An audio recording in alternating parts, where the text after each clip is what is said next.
Hello everyone! As a heads up, this episode has been divided into 2 parts. You are now listening to part 2. If you haven't listened to part 1 yet, please go back and do so before continuing forward. We hope you enjoy. So they have all this experience. Angel ends up deciding to marry her, and he goes home to talk to his parents about it, and there's these disgusting on Thomas Hardy's part about comments of the parents reading from the scriptures about a virtuous woman, and you're like, obviously we know she is a virtuous woman, despite what they believe at the time, but we also know at the time they didn't believe that, and so you're like, oh my heart. And they say things like, will her past stand up to you looking into it? Like, you just gotta be careful, just be mindful, make sure you know everything about her before you jump into this. Like, is she virtuous? That's like a big thing. And he even at one point says, like, yeah, she is virtuous. She's a very virtuous person. And inside which he's right. Which he's right. Knows. He can tell. Yes. He even can tell. Without looking at her past. Yes. But inside, we're all cringing, you know it's gonna blow because you're up. like, this is not for the time period. Well. They do not believe that she is virtuous if they knew the full story. So anyway, this all happens. So anyway, he goes back to the farm, asks her to marry him, and she says no. Because she's like, I would rather marry you than anyone else in the world, but I can't.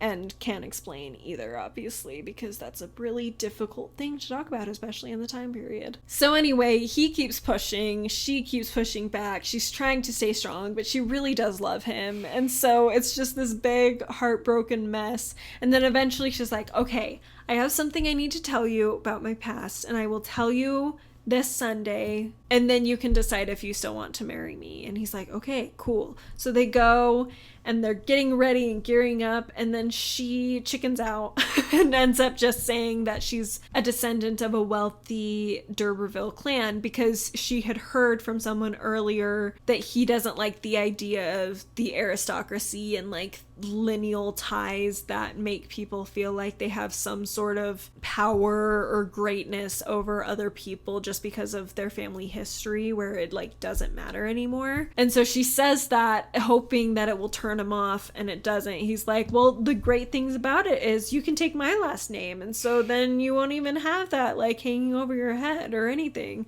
And she's like, okay, fine, I'll marry you. Like, she just can't say no any longer. And so they're planning out this wedding, and she is just really battling, trying to decide whether to tell him or not about the assault and having a baby. And eventually she does write it out in a letter explaining everything. There's a few things that kind of lead up to that. One being that she runs into this guy who knows about her past in town, and he says something really inappropriate to her, and so Angel punches him in the face and kinda is like epic. Affronted for her. Yes, it is great. And the man's like, oh, my mistake. But this kind of brings Tess back to reality, so to speak, where she's like, oh no, I really gotta tell him. Like, I can't marry him without telling him. This is just such a big thing, and it has a way of coming back to haunt me, and I don't want to mess anything up. And so she writes a letter, attempts to put it under his door, and he comes out and seems like it's all fine. Like, he's like, yeah, I still love you. It's all great. And she's like, okay, this is awesome. And then the day of the wedding arrives, and she ends up going into his room and finding that the letter had gotten tucked under the rug, so he hasn't actually read it. And so at that point, she has to make a decision, and she ends up destroying the letter because it's the day of her wedding, and she's excited, and he's excited, and she's just like, I just can't do this. So she burns the letter. They get married. They go to this... It's so stupid. Freaking Angel. I mean, he doesn't know, but he decides to rent the house of what once was the D'Urberville family. A different D'Urberville family. Her ancestors. And she, of course, is very burdened by this history, as, like, he's kind of treating it as a joke because she had been all worried about telling him, and he's like, he still thinks it's a ridiculous concept anyway, so he's like, yeah, it's kind of a joke, let's just stay there. But to her, like, she sees this learning about the D'Urberville connection as being the beginning of the end for her, and so she's really uncomfortable. But they're there, They're married, they're happy, they're having a great evening. It's really exciting. Side note that they get some information about one of the girls at the farm that she ended up attempting suicide. So that kind of puts a damper over the evening to start with. And then Angel comes out and is like, well, before the wedding, Tess had said something about, she was thinking about before burning the letter, thinking about telling him just straight out. And starts to, and he's like, no, today you're perfect. We're not going to worry about any of that. We can talk about it tonight, okay? It will be an interesting conversation over dinner to discuss our past faults. And obviously she doesn't tell him at that point. So now he's like, well, you were just joking, but I do have something I need to tell you. And basically, like I said earlier, he was going to go into the church. He went to school for it. Well, he applied to the school for it, and then they ended up rejecting him. And he was all hurt by it, and his faith was all traumatized by it, and so he ended up deciding to go be in bed with a much older woman for like 2 days straight. He just like spent all this time having fun. Yes. Intimate fun with her, and so that's what he's telling her. And Tess, of course, hearing this is like, oh my gosh, this is so great, because I can tell you. She's like, hallelujah. She's like, oh, good. And you're a sexual miscreant. She's like, I have something to tell you too. And he's like, probably not as bad as mine. And she's like, no, it probably isn't. Because obviously in her mind, in the right, she's like, you had agency there and I didn't. And so like, you'll understand. Or at the very least, it's going to be just as bad. Yeah, that's what she says that makes me level, mad. She's like, no, it can't be worse because it's exactly the same. And I'm like, well, it's not, but sure, that's good enough. Yes, it's good. You're at least seeing something. So she tells him everything about Alec and about the baby and all of that jazz. And what does Angel do? Do you think he embraces her and is like, oh my gosh, this is great? No, he apparently gets really mad. And it's like, you're not the same woman anymore. I can't even look at you. All that jazz. And Tess is like, what have I even done? Like, I haven't done anything wrong compared to you. Anyway, so it's this big blow up. Angel's like, I gotta leave. So he like leaves her alone in this house. And then she goes to bed, and it's like heartbreaking because she sees like this mistletoe that is strung over the bed for that evening, and they're not gonna have it now. And anyway, she goes to sleep and then wakes up the next morning, and they kind of have further discussion, but it's just messy. They stay there for, I think, 1 or 2 more days, just not really interacting, just very briefly. And she even says at one point, she's like, you could divorce me. And he's like, no, I can't. Like, by the laws of the land, like, this happened before you were married. I can't get divorced. You don't know anything. And Tess is like, oh, I'm sorry. Like, she was going into this being like, well, if nothing else, he can divorce me. Like, there's still one last way out, and just didn't understand how it worked. And also trusted him and trusted that, I mean, ultimately, like, she was scared to tell him, but I think you get the sense that a part of her really did believe that he would understand, especially after that conversation, but he did not. So they end up deciding to separate. Angel decides to go to South America, where he can start learning, maybe get some land and do some agricultural work that he's been working towards, creating his own farm. There's kind of a various amount of things that happen in that he goes home and talks to his parents and is all disappointed and depressed and whatever. He also tells Tess not to write to him unless she's desperate, and he would prefer her to wait for him to write to her. He does give her some money and sends her off with it. And then, he goes home, talks to his parents. It's really awkward. He doesn't tell them everything that happened, but they can tell something's wrong because he's not with his wife and he's just planning to just ditch to Brazil. He also runs into one of the other dairy maids, and he, for a moment,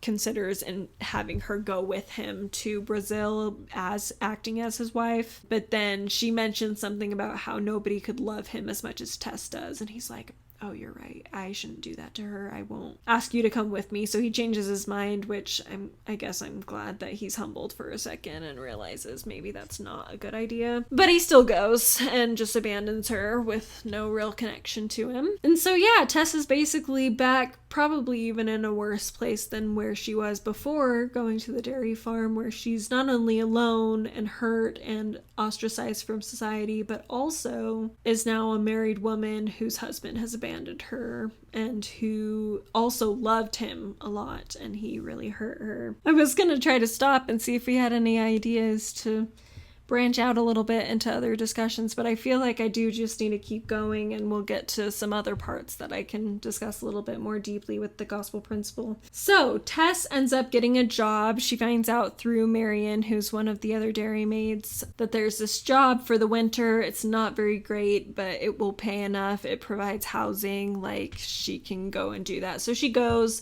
Comes to find out that the guy who heads up the farm, who's in charge, who owns the farm, knows about her past. He's the one actually Angel punched in the face earlier in the book. And so he's very offended by her and this whole situation. So he kind of targets her on top of everything else. Iz also comes, the one that Angel was going to run off with, but it has definitely moved on, and she's with Marion and Tess, and they're just still friends, and it's good. And she's really struggling. So one weekend, when she has some days off, they convince her, it's during her wedding anniversary, so it's been a year since he abandoned her, and they convince her to go try to find his parents and his family and see if they can help her out because of how destitute she is. And so she goes, she walks super far, goes to them. It's right around church time, just as they're getting out of church, so they're not at home. She does come across them, but doesn't quite know it's them, and they don't know it's her until she starts overhearing their conversation.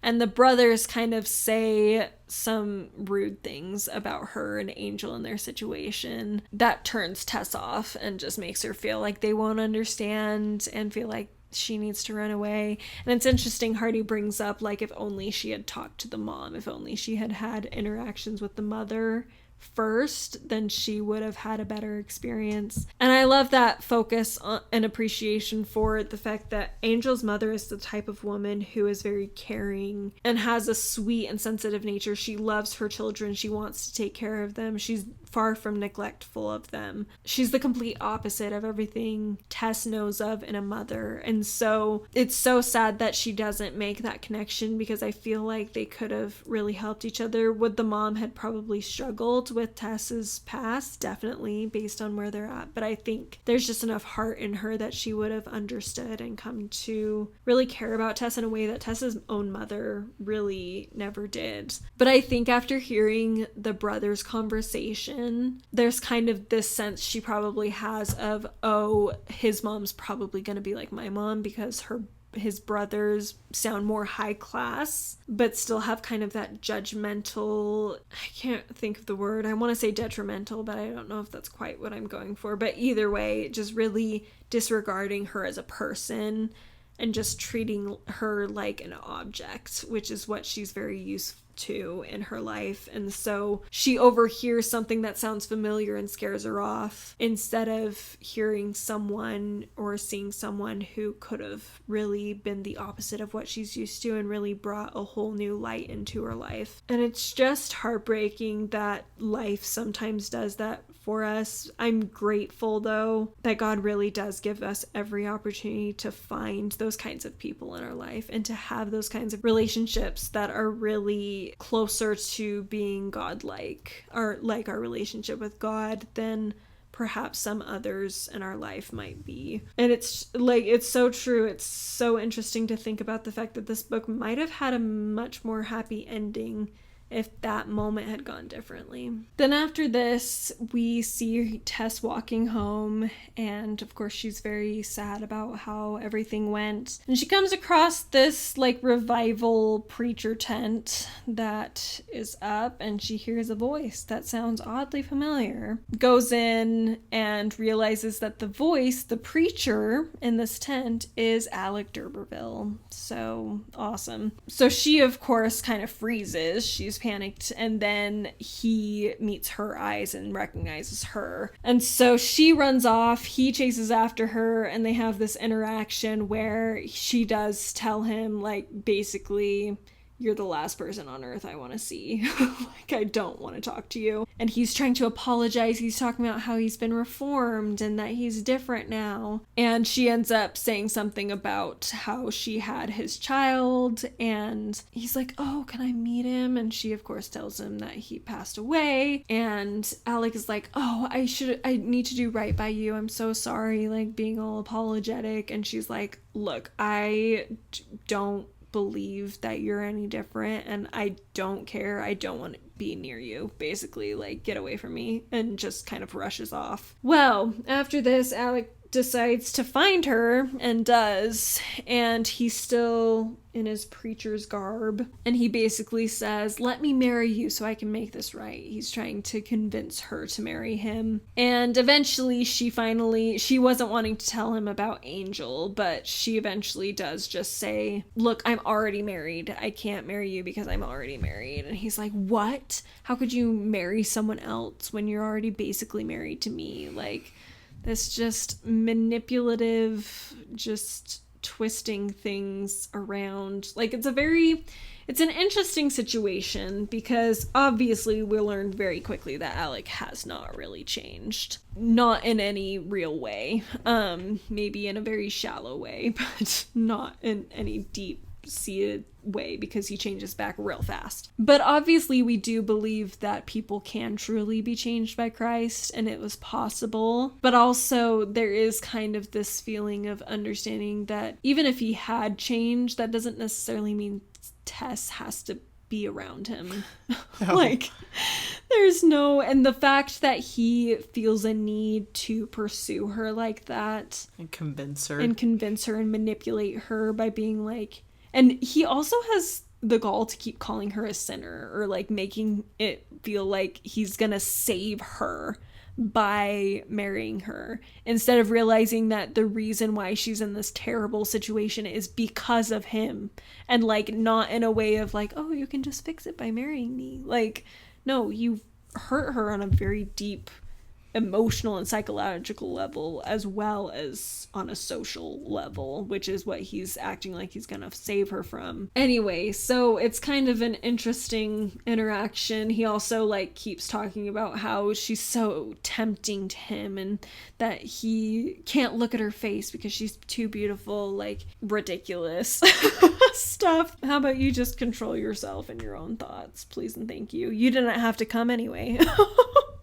She didn't want you to, clearly. So anyway, she's like, no, I'm not gonna marry you, now get out of here. And so he does leave and then comes back later and is back to his old self. He's back in his own clothes. He's back smoking like he used to. And Tess is like, oh great, okay, so here we are again. And he basically blames all of his loss of religion on her because she showed back up and just made him not want that life anymore, because obviously it's always the woman's fault. Anyway.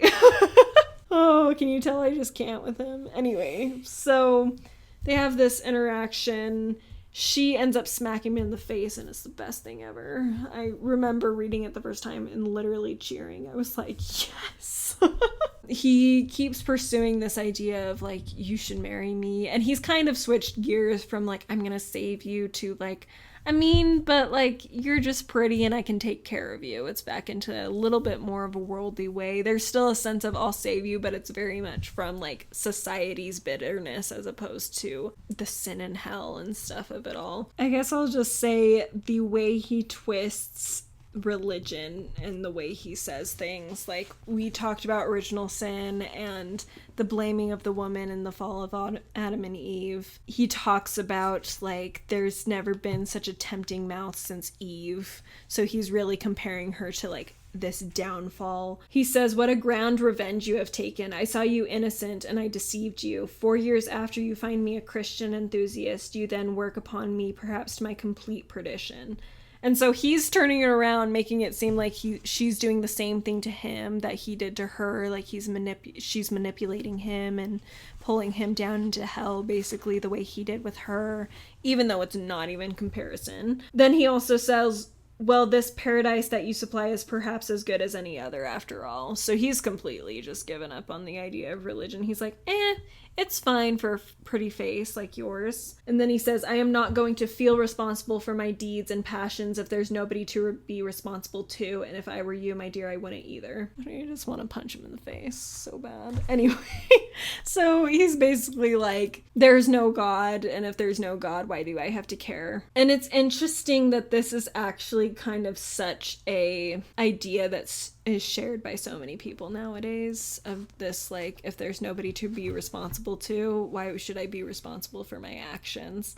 And, you know, a lot of them kind of draw a line somewhere, but there's still this very much a sense of like, unless it hurts somebody else, in which case I would be responsible to someone else. If it's not hurting anybody, then I'm not responsible to anybody and I can do what I want. And we learn quickly through the restoration, I mean, through the scriptures in general, but I feel like in the restoration, it brings us back to this idea of the whole purpose of this life is not just to get back to God again, it's also to become someone better, to become more like him. And that becoming process means that we're responsible for everything we're doing because we are deciding our own fate ultimately, and every choice we make in the choice to follow one side or the other of this battle, of this war, that is deciding everything for us, and whether or not we believe in that, it is just the truth. And so Alec is sitting here being like, you shouldn't worry about it either because this and this and this, but whether or not he believes in it, there is a God and there is an expectation and a purpose of this life, and there are consequences. And he ends up finding out real soon what some of his consequences are. But anyway, it's just an interesting concept, the way he's manipulating that. And in connection with Angel and where he's supposedly in some ways the better, more moral man. We can say, yes, he is the more moral man than Alec is. But he also kind of has this similar attitude of if there's no one to be responsible to, and yet he's so appalled on a moral standpoint with where Tess is at and what her history is. The sharing aspect of it is really interesting as well. Alec kind of mentions like it's Angel's thoughts and ideas and opinions that pave his way back, that pave Alec's way back to Tess. Because you have Tess, Angel doesn't want to corrupt, obviously, and so he hasn't shared his more faithless views with her. Yeah. But she's picked up on them. She's not dumb, and she's figured things out. But she doesn't have a complete understanding of everything. But she essentially worships Angel. And so she's thrown her lot in, I guess. And she starts repeating things back to Alec that convince him of the idea that there's no God and that there's no point and that none of this matters and he shouldn't even try. And so I think it's just kind of interesting to think about how important it is, the ideas that we're sharing, like what we're spreading to people. And obviously, like, I am a very firm believer in telling the whole truth and being honest about things, you know, and I don't feel the need to hide things or sugarcoat things or make things better. Like, you also don't need to go out of your way to share negative things or to present opinions and ideas that are more likely to destroy someone's faith than help them build it. I don't know. It's one of the beautiful things about missionary work that that is so amazing in our church, you know, sending boys and girls out to spread the gospel with just kind of the maybe a more pure and simple and idealistic testimony, you know, which is easy to look down on, but I think is a beautiful thing to have and a beautiful place to be in your faith journey. Yeah, this is kind of like the opposite of that, you know, this kind of very simple and idealistic worship of this man who is preaching incorrect things that then brings someone else down, which ultimately brings himself down too. So yeah. And it's an interesting war that you could potentially see in Thomas Hardy of this loss of faith in God and belief in God, but also recognizing the need for morals and trying to balance that and figure out a way to balance that through the characters of Alec and Angel, and also Tess in some level of just like, how can there be morals without a god, but also how can we live and have a good life without morals? Like, where is the line drawn? What's real, what's not? And I feel like this, what you just described really explores that really well between Alec and Angel and their different interpretations of the same ideas and supposed false doctrines. So moving forward, Alec continues to come back and bother her, and eventually she writes a letter finally to Angel where she's just pleading. At this point, she writes 2 letters in this book. This first one is much more like, I love you, I miss you so much, I understand why you had to leave, but like, can you please come back? I really need your help. Basically, she's getting really nervous about Alec being around. Then one day she notices a female figure coming towards her, and it ends up being her sister Liza Lou, who is coming bearing news that her mother is sick. Tessa's mother is sick, and so she's like, you need to come home right now, but it's kind of a job where she has to stay there the whole season, otherwise she doesn't get paid at all. And so she's like, what do I do? But she has to go home to take care of her mom. Nobody else is able to, so she has to leave. She leaves, so she's not able to be paid for that whole entire time that was crap that she was working there. Goes home, finds her mother, helps her mother out, which not long after her father ends up falling ill. He was always kind of struggling with health problems because of his drinking and stuff and his heart, and he does end up dying. And amidst all of this chaos, guess who shows up again?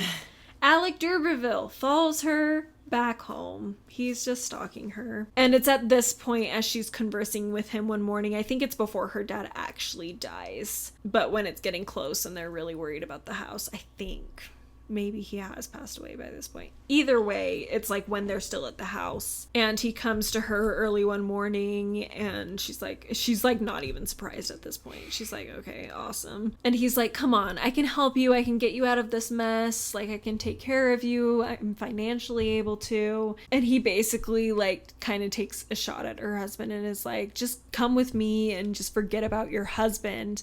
And at this point, she just breaks and is like, I have no husband, but tells him to still leave. And so then she writes another letter that's pretty great. That's much more angry. This time, righteously angry, in my opinion. It's a much shorter letter, but she says, oh, why have you treated me so monstrously, Angel? I do not deserve it. I have thought it all over carefully, and I can never forgive you. You know that I did not intend to wrong you. Why have you so wronged me? You are cruel indeed. I will try to forget you. It is all injustice I have received at your hands.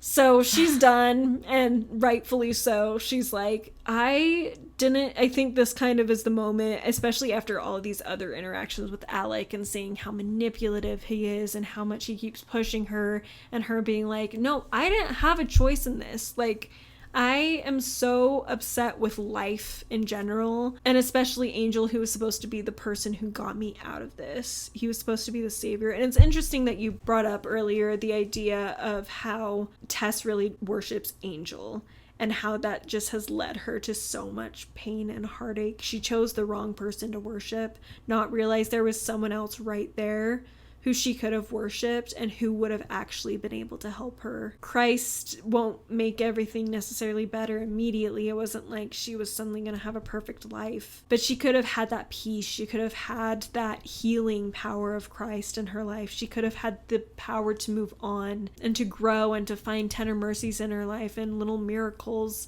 if she had just trusted the right person instead of this fallible young man. And it does bring into perspective the thought of like, what am I worshiping? Is it Christ, or is it something that's going to ultimately betray me and not be able to bring me the level of happiness that I deserve as a daughter of God? Christ is the only one who can do that for us. Christ is the one who we should be turning to and trusting. And I think a lot of this book is taken up with showing someone who is worshiping the wrong things and all of the loss and unnecessary pain that can come from that, along with the pain that is just a natural part of life. So yeah, thank you for bringing that up, because I think that works really well with that whole especially this moment where she breaks away from that, is like, I put all my faith in you and you let me down and I'm done, which she turns into a really depressing and like there's no hope left kind of experience, where she could have, if she had been given the right opportunities, which I feel like where she's at this point she doesn't really have in this life, she could have been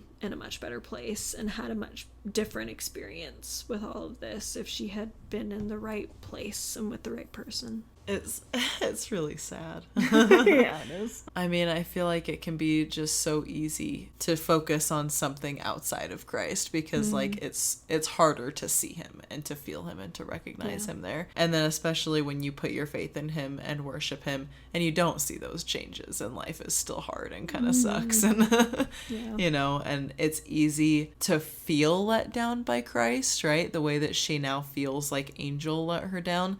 I think it's easy to not see a difference and to feel like you've been let down by him and not recognize that there's actually like, it's for a reason, you know? If he's not helping you in the way you want to be helped, then there's a reason for it. There's something better or that you need to learn or whatever it might be. And, yeah, with Angel, he let her down and she just has to wait for him to figure it out, you know? Yeah. Whereas with Christ, we're just waiting for him to let us figure it out, or for we're waiting for him to decide that we have figured it out, you know.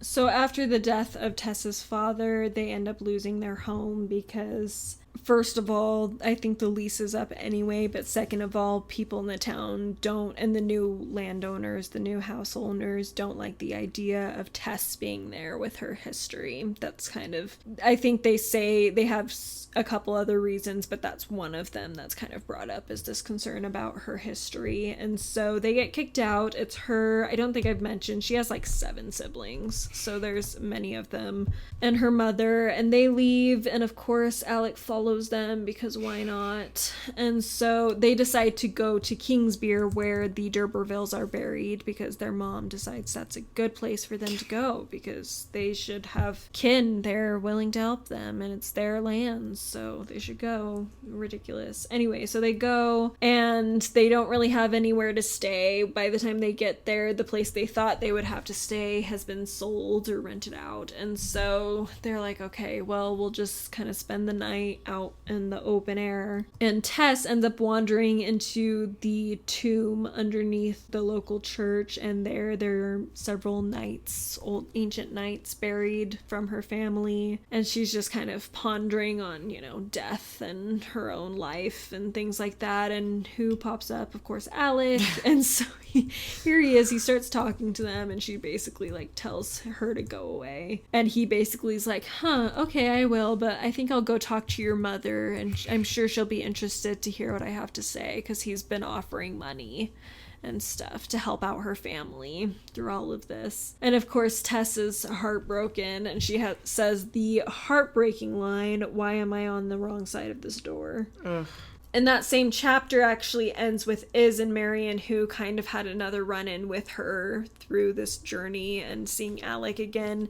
They end up writing a letter to Angel for her. That's basically, like, they write it anonymously, but they say, "Look to your wife if you do love her as much as she do love you. For she is sore put to by an enemy in the shape of a friend. Sir, there is one near her who ought to be away. A woman should not be tried beyond her strength, and continual dropping will wear away a stone, aye more a diamond. From 2 well-wishers," which is just so sweet. Yeah, they're awesome. And they at this point pretty much know what the deal is. They can figure it out, but they like still see her as a diamond. They still recognize her virtue. They're like the only people in this book who recognize that she doesn't deserve all of this.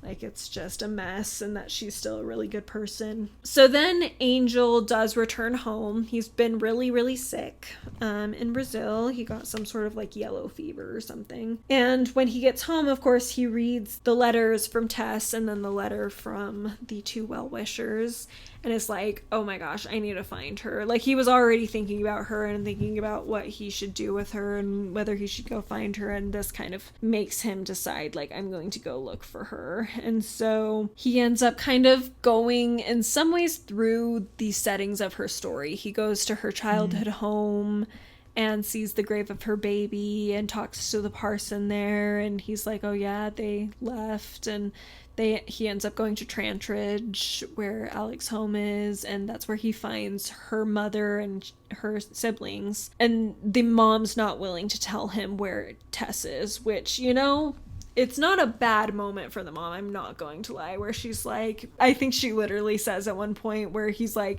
do you know where she is? And she's like, no, but you should. Yeah. Yep. It's actually one of the better mom moments in this, where she's just like, you hurt my daughter and you were supposed to help her and you didn't. And so she's like, I'm not going to help you find her. Like, you just hurt her. So I feel like, doesn't she respond like similarly to Alec, where it's like she doesn't have any particular like for Alec, and I'm like, actually, go mom, for, you know, she's like, she wants to set her daughter up well and is like willing to kind of sacrifice and compromise that, but when it comes down to it as a person, she's like, I don't actually like you, I'm just in it for the money. Yes. Yeah, it is. She recognizes that they suck. Yeah, she's still definitely not Mother of the Year, but she has enough care, at least on a personal children. level. Yes. She has enough care for her daughter that she can at least not like the men in her life who have hurt her. So yes, there you go. So anyway, she doesn't tell her, but then he leaves and Liza Lou chases after him and is like, this is the last letter we got was from Sanborn. You'll have to see if you can find her there. I don't know where exactly. So he ends up going. Sanborn is like this bigger coastal town, and he asks around. He ends up asking a police officer if he knows anybody by the name of Derbyfield. He's like, no. And then he says, what about D'Urberville? And he's like, oh, D'Urberville. And it does ring a bell. It's this couple that's been staying in this hotel nearby. And so he goes, and it's, of course, this D'Urberville couple is Tess and Alec. Tess finally did have to give in to Alec because of the pressure from her family, the financial need, and his pressure that just was not letting up, and her giving up on Angel as well. She's like, I just need to do something. So he gets there, he sees her, she comes down and talks to him, and it's a really sad conversation where Angel is trying to apologize, but she says, too late, don't come close to me, Angel, no, you must not, keep away. And he's like, I'm sorry, like, you can't be so fickle, like, are you like, don't you want to be with me? Aren't you happy to see me after all this time? And she's like, yeah, but I waited and waited for you, and now it's too late. Meaning she's become Alec's mistress. Like, it's much harder to come back from that than where she was. She says, I waited and waited for you, but you did not come, and I wrote to you and you did not come. He kept on saying you would never come anymore, and I was a foolish woman. He was very kind to me and to Mother and to all of us after Father's death. I don't understand. He has won me back to him. And then he understands, and she says, he is upstairs. I hate him now because he told me a lie, that you would not come again, and you have come. These clothes are what he's put upon me. I didn't care what he did with me, but will you go away, Angel, please, and never come back anymore? So she's obviously just in despair. I think in the mini series she says something like, just go, there's nothing left of me now, I'm already dead, basically. And you're like, oh my gosh. Jeez. On top of everything. So she's obviously devastated and heartbroken that he's come back, and she didn't wait long enough for him. He leaves. She goes upstairs. And she's just heartbroken. And we see kind of this next little snippet of a scene from the perspective of the housekeeper of this hotel, this landowner, who hears them yelling at each other, and she kind of tries to listen in, but she's like, oh, this is really awkward. Maybe I should do this. This seems pretty intense. So she just kind of leaves and just is listening to all the chaos, and then it goes quiet. And then she hears a door slam and she sees Tess running out, and I think she tries to stop her, but Tess just leaves. Anyway, so this woman keeps sewing and then notices a spot of wetness on the ceiling that seems to be growing and dripping a little bit. And so she goes upstairs and finds Alec has been stabbed. Tess murdered Alec. this really dramatic ending to this book. Oh my goodness. So, yes, Tess has killed him. She goes after Angel and tells him straight up at the train station. You can tell she's, like, lost her mind. Like, she's seriously, like, it was a breaking point for her. She snapped where she killed him, and then she's like... You can tell she snapped because she's, like, lost this understanding of, like, that was wrong. Right. So, and even Angel's like, oh my gosh. Like, she's just like, we can be together now. Yeah. It doesn't matter. We're fine. It's fine. It's over. She even says, I feared long ago when I struck him on the mouth with my glove that I might do it someday for the trap he set for me in my simple youth. She, like, kind of knew she had this in her. But she never, like, it was part of another thing that she was fighting against was both Alec himself and also this part of her that was just about to snap and just couldn't handle it anymore. Anyway, and Angel's a little bit like, is she serious? Like, is she kidding? So he's trying to, So he's trying to get more information, and then he finally is like, no, I think she really killed him.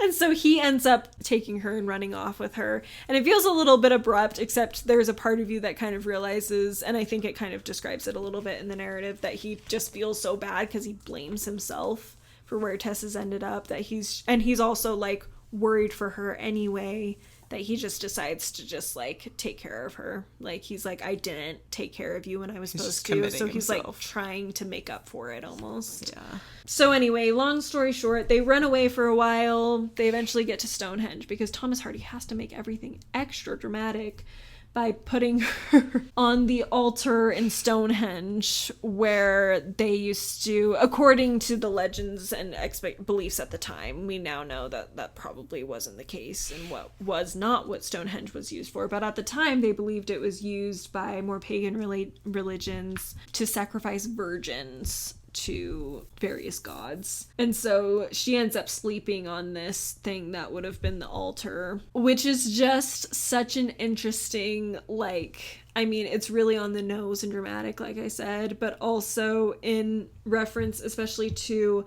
the subtitle of Tess of the D'Urbervilles, which is a pure woman. Hardy is really saying a lot about Tess and who he as the author believes that she is that she's still a virgin, she's still virtuous, and she still has integrity, she's still a good person. It's just life and society that made her into what she is now and that made her do what she's done. Because if her life had gone differently, she would never have done what she did. So it's a really beautiful image, like I said, really melodramatic, but...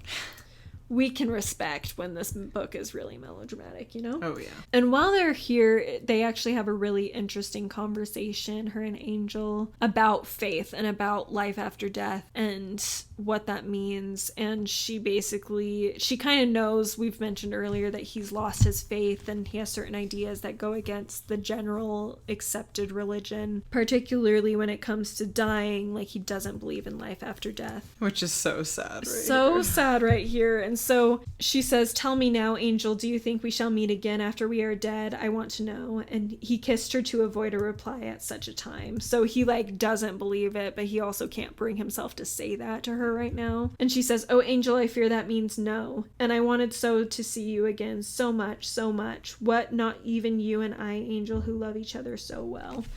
And so she's like, she can't understand how the emotions they have that connect them together in this life can't go beyond the grave. And again, back to our restoration principle. News for you. Perfect. Yes. That plan of salvation understanding, even beyond like what the world calls heaven and hell. It's even more than that, where not only do we have something past this life, we have more opportunities to grow. We have more chances to embrace Christ after this life if perhaps it didn't work out here for whatever reason. And in Tess's case, like, she has opportunities to see her child again grown up and to learn about so much more joy and to have that healing balm. Like, she doesn't have to be stuck in this life anymore. She has opportunity, and it's only through Christ that she has that opportunity, through this being that she has been taught to stop believing in. There is is actually hope, and there is actually a possibility of being saved from all of this. For Angel too, like there is a possibility that the choices he made and the consequences that had to be suffered because of it can also be redeemed, and he can also overcome those as he changes his life from now on. And it's just so sad that so many people don't realize how small of a part, an important part, but how short of a part this life really plays in the grand scheme of eternity, to the point where they just feel these emotions so deeply and they just don't feel like there's hope of it ever being healed, ever going away. But Christ is there, and the plan of salvation is there for us. The plan of happiness, like you were talking about earlier, like we have that opportunity. And it would make this scene so much different if they had that understanding. It would be still sad because of the situation they're in, but there would be that glimmer of hope that is just missing here, which is really sad, but also interesting to learn from. Also, going back to a former conversation, and you mentioned it just now as well, like this idea of Angel said so, and so it's true, right? Mm-hmm. Angel says that there's no life after death, and so there's no life after death. And she has to, go into this ending, like, with that kind of hopelessness and despair. Mm-hmm. And she hints at the fact that she recognizes that doesn't feel right, Yeah. Like, she recognizes that there's something else and that doesn't make sense, but she's decided to trust this person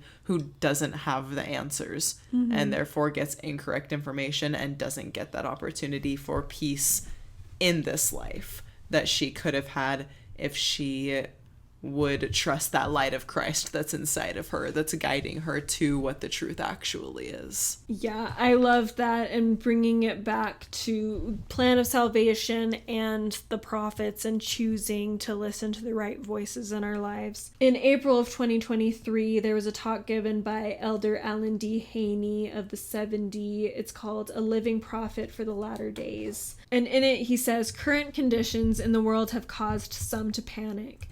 As God's covenant children, we do not need to chase after this or that to know how to navigate these troubled times. We do not need to fear.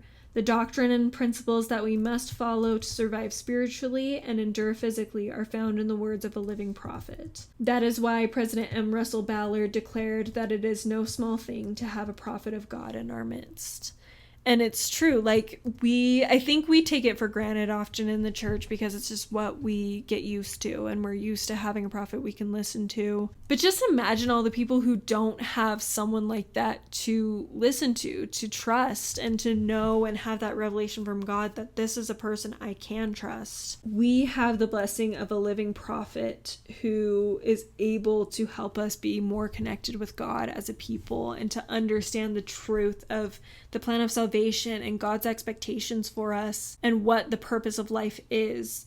And Tess is doing the best with what she can, and it's just causing so much heartache for herself and for others. And Angel's trying with what he's got and what he understands about life, but it's just causing more confusion and difficulties for him and his loved ones as well. When ultimately, if they could just both listen to the truth, if they could have that opportunity and choose to listen, there's just so much hope there. There's so much understanding that they're missing that just it would make all the difference. And I'm so grateful for the knowledge that we do have a living prophet, and I do have someone who is connected with God and can help me understand what God's expectations for me are. Obviously, there's a level of personal revelation that needs to go into that, but even that, having an understanding that personal revelation is real, that we can communicate with God, that we can understand what our next steps need to be based on wherever we're at, is such a huge blessing. It's just amazing and a tender mercy that I think we, like I said, often take for granted. It's an interesting thing to bring up, the fact that we know that we can receive revelation directly from God, right? Mm-hmm. We can have that communication with God, because I think that's probably a big factor at play, is we are talking about a world that lacks that understanding. And so you're talking about people who are used to just putting their faith in another person, mm-hmm. who tells them what's right and what's wrong, which I want to differentiate from a prophet, because mm-hmm. obviously we believe in prophets, and if President Nelson says something, then, unless I know for a fact that that God would directly contradict it. I'm gonna go with it, you know? Yeah. But I mean, that's one person who we believe has been endowed with, you know, keys and power and whatever from God that gives him that ability. Whereas we're talking, you know, Tess as a country girl has just kind of, you know, whatever the parson says is God's law as far as she's concerned, you know, like that's how it is. And that's kind of just how it was. And that's, I mean, part of, since Angel has grown up in a religious home, it's a little bit different, right? Because he's dealing with people who are studying religion and they're the ones who are creating that for other people.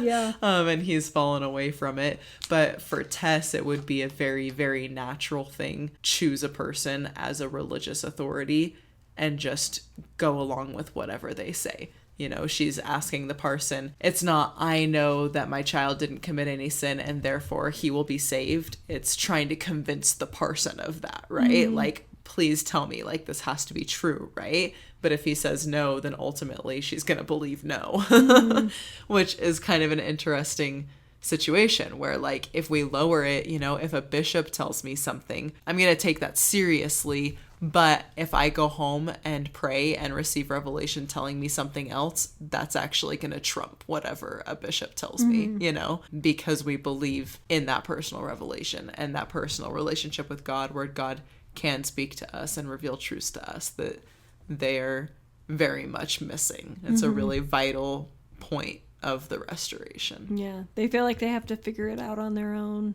with what few tools they have at their disposal, which is pretty much, just the parson, because they don't really have access to scripture. Angel more so, but they don't have the same level of opportunity to connect with God, and they don't understand how to either. Yeah. So let's wrap this up, because this video is already almost 3 hours long. And we haven't had one like this since Jane Eyre, my goodness. It's been a minute.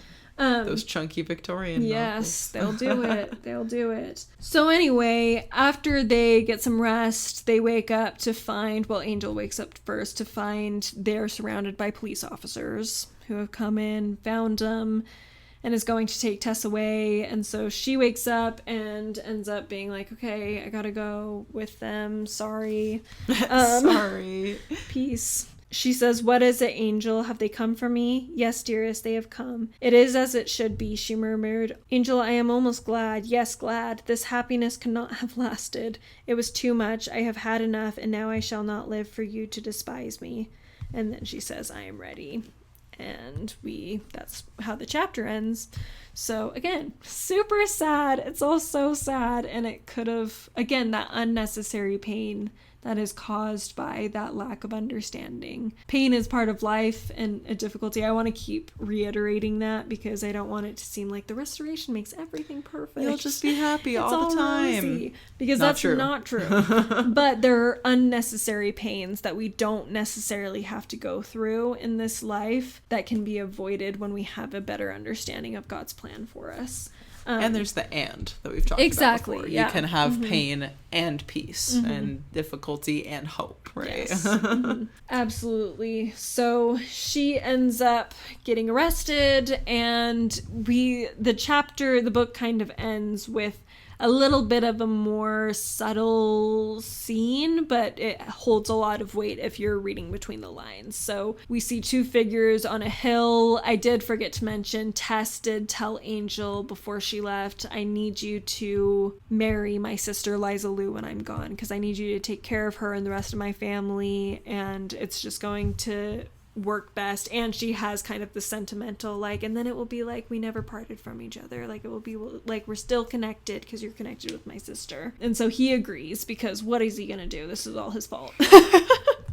So we see two figures, and we come to find out it's Angel and Liza Lou, and they're on the hill and they're looking out at the city, and on top of one of the towers a black flag goes up, and that means that someone's been executed. So they know that Tess is dead. She is being hung for the murder of her supposed husband, Alec. Disgusting. And so then he and Liza Lou wander off away, and that is how the book ends. So, like I said, it's a tragedy, heartbreaking book, But it does teach me at least a lot of gratitude about the restoration of the gospel, about living prophets. And I just think I was talking to my mom the other day about people in our life who have recently struggled with certain talks by President Nelson. People who are still active in the church. It's not like they've left or anything, but one talk in particular that my mom was saying she's heard a couple, I haven't heard it myself, but she said she had heard a couple people saying that they struggled with this talk, was the Think Celestial talk. Apparently.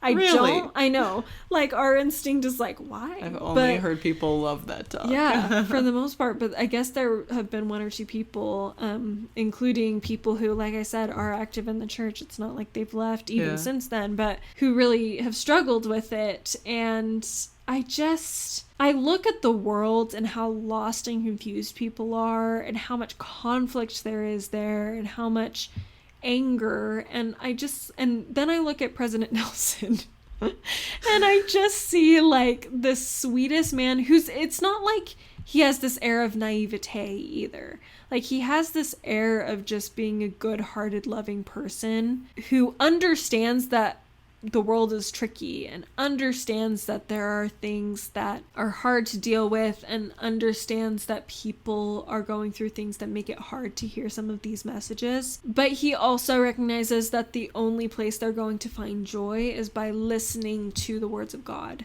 Yeah. And he's the one person on earth primarily who can bring that to us. There are others who can do it on some level, obviously the rest of the First Presidency, Quorum of the 12, other authorities, but he's the one person who has all of the keys to bring all of it to us, all of that authority to bring the truth to us. And he's here. He's a living person who's able to continue to do it, and knowing even when he passes away, there will be another person right there who's ready and willing to be God's hands and continue doing that work. And it's just such a contrast to the confusion and uncertainty of the rest of the world that I'm like, how can you not appreciate that fact and seek out to know the truth of it? Because it is such a life-changing truth to have, to know there is a prophet. In fact, in that talk that I referenced earlier, let's see if I can find the quote. If not, I'll just kind of paraphrase. Here it is. So he says, "Knowing by revelation that there is a living prophet on the earth changes everything. It causes one to be uninterested in the debate about when is a prophet speaking as a prophet, or whether one is ever justified in selective rejection of prophetic counsel." And I really love that. Like, the deeper your testimony is that the prophet is the prophet, the less you care about whether or not this is specifically from God or not. Like, because you recognize that he just has that authority and power in him, that is who he is at this point, is the prophet, a prophet, seer, and revelator. And so all of those questions and uncertainties and being like, is this real? Is this not? Like, unnecessary energy being poured into something that ultimately doesn't matter because he is a prophet, whether you like it or not. And I mentioned to Kariana I wasn't going to bring up this little anecdote that's in this, but I feel like it kind of leads right into what I'm saying. Is Elder Haney shares an experience where he was at a cafeteria somewhere, it was like in a temple or something, and President Nelson ended up crunching this water bottle down, this plastic water bottle, and Elder Oaks, President Oaks, who was sitting with him, was like, "Why did you do that?" basically. And President Nelson was like, "It makes it easier for the recycling companies to deal with it because it takes less space." And immediately after, President Oaks and President Eyring just end up crushing their own water bottles to do it. And Elder Haney's like, I'm sure he wasn't receiving some revelation about the doctrine of recycling. Like, it wasn't this grand thing, but to President Oaks and President Eyring, they were just like, he's the prophet. Like, I respect him and I'm going to follow him. I'm going to just trust him. Even if obviously this isn't doctrinal, it's not going to have an impact on salvation. Like, this is a man who I can trust. That's the point they're getting across, that example of just following him and trusting him even when maybe you don't understand it all. And I like too with that story that it's not like President Oaks and President Eyring just immediately did it. They did ask a question, but then they were like, okay, makes sense, cool. Yeah. And just figured it out and embraced it, and we're good. And it was cute even after, at the end, President Eyring ended up trying to squish it in a different way from the other two. And President Nelson, Elder Haney talked about President Nelson kindly just showing him a better way that was a little easier for him to crush it. And he's like, so not only was the example of following him, but also just seeing and recognizing who President Nelson is by his willingness to just kindly redirect and kindly give advice to people around him, just in a very Christ-like and gentle way. And I love that. I think people take the prophet far too much for granted nowadays, and I think that's a reason why there's been a lot of talks recently that have really focused on, or at least brought up, the idea of following the prophet and trusting the prophet, because I think that's become lax in recent years. I think with social media and the internet, it's harder for people to sort through all the voices, and they just struggle to really trust one man or even a group of men because there's so many other voices that sound more appealing to them. And I know he's a prophet. I know there's a living prophet, and I'm going to follow him, and that's all. That's all. That's my big long testimony. Sorry, but yeah, I just love President Nelson too, just as a person. Awesome. But yeah. No, I love it. I mean, there's just so many amazing blessings of the restoration that is, it's like to start categorizing them all and thinking through all of the amazing things that we have because of it. It just, there's so many reasons to be grateful. And yeah, I'm grateful for President Nelson. I'm grateful for prophets in general. I'm grateful for agency and for Christ as our Redeemer and for all of the understanding that we have and the plan of happiness, and it's all wonderful. Amazing. I'm going to end by reading the testimony, kind of final testimony of Elder Haney, because I think it wraps up my own thoughts really well and just thoughts on this.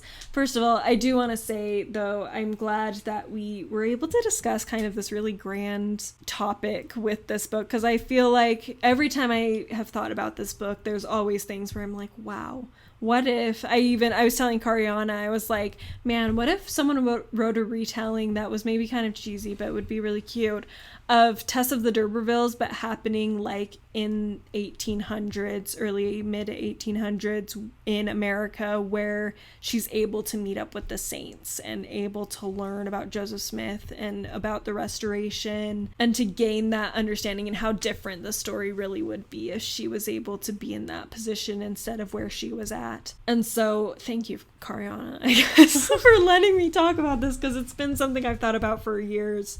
And so being able to explore a lot of these things that are just, because I mean, we've explored everything from choosing the right person to worship, to the plan of salvation, to baptism and children in baptism that was brought about because of the restoration, and sources, connection with God, personal revelation, like all of these things. And that's just a few of the many things we gain from the gospel of Jesus Christ and the restoration. But it's just wonderful to see how we can learn and appreciate those things better with this book that's really sad and tragic and heartbreaking, but really shows very well the heart of someone who's confused and seeking those truths that we have, and then the difference it would make if he had them. Elder Haney says, even if you are unsure, I witness that we can withstand the heat of the latter days and can thrive in them. We are the saints of the latter days, and these are great days. We were anxious to come to the earth at this time, having confidence that we would not be left to stumble when confronted by the adversary's increasingly darker and more confusing mists, but rather to take counsel and direction from he who is authorized to say to us and the entire world, thus saith the Lord God. In the sacred name of the prophet whom God raised up, the Holy One of Israel, even Jesus Christ. Amen. So, love that. I love the connection back to prophets, with Jesus Christ being the ultimate prophet of this life. And I just echo that testimony in the name of Jesus Christ. Amen. All right. Well, thank you so much for enjoying, watching, listening, wherever you're partaking of this. Make sure to leave a like or review based on wherever you're consuming this episode. Also follow us on Instagram at God and All Things. We have fun things going on over there. If you're interested in seeing what I'm reading, go ahead and check out my channel Good Strong Words, or if you want to see my 3-hour long deep dive into like quotes and things in the plot, you can watch that there. There's a lot there. Thank you again so much for watching and listening. We hope you are having a wonderful week. Keep remembering to see God in all things, and we will see you next time. Bye! Bye!